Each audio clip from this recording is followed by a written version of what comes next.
ত্রয়োদশ জাতীয় সংসদ নির্বাচন ও গণভোট একই দিনে একসঙ্গে আয়োজনে সরকার আনুষ্ঠানিকভাবে নির্বাচন কমিশন ইসিকে চিঠি দিয়েছে।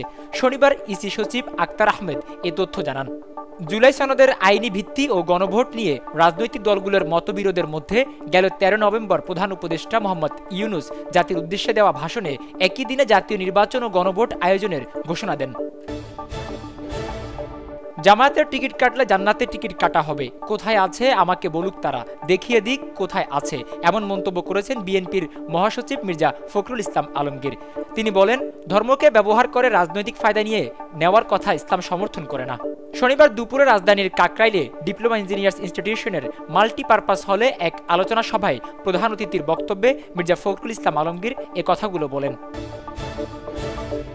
ফেব্রুয়ারিতে নির্বাচনে লেভেল প্লেইং ফিল্ড নেই উল্লেখ করে বাংলাদেশ জামায়াত ইসলামীর আমির ডাক্তার শফিকুর রহমান বলেছেন, আমাদের ফিল্ড তৈরি করে নিতে হবে। এই নির্বাচন না হলে দেশের সংকট দেখা দিবে, আমরা কোনো সংকট তৈরি হতে দেব না। শনিবার বিকেলে চট্টগ্রাম নগরীর চকবাজার প্যারেড মাঠে সাংবাদিকদের এক প্রশ্নের জবাবে তিনি এসব কথা বলেন।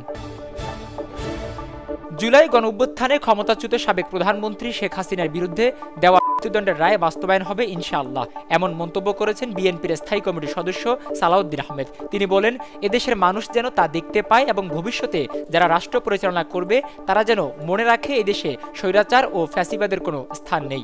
গণতন্ত্র হত্যা করলে এরকমই পরিণতি হবে। শনিবার দুপুরে কেন্দ্রীয় শহীদ মিনার প্রাঙ্গণে স্বাধীনতা, সার্বভৌমত্ব ও গণতন্ত্র রক্ষায় মুক্তিযোদ্ধা ও মুক্তিযুদ্ধের প্রজন্ম অতন্ত্র প্রহরী শীর্ষক সমাবেশে প্রধান অতিথির বক্তব্যে সালাউদ্দিন আহমেদ এসব কথা বলেন।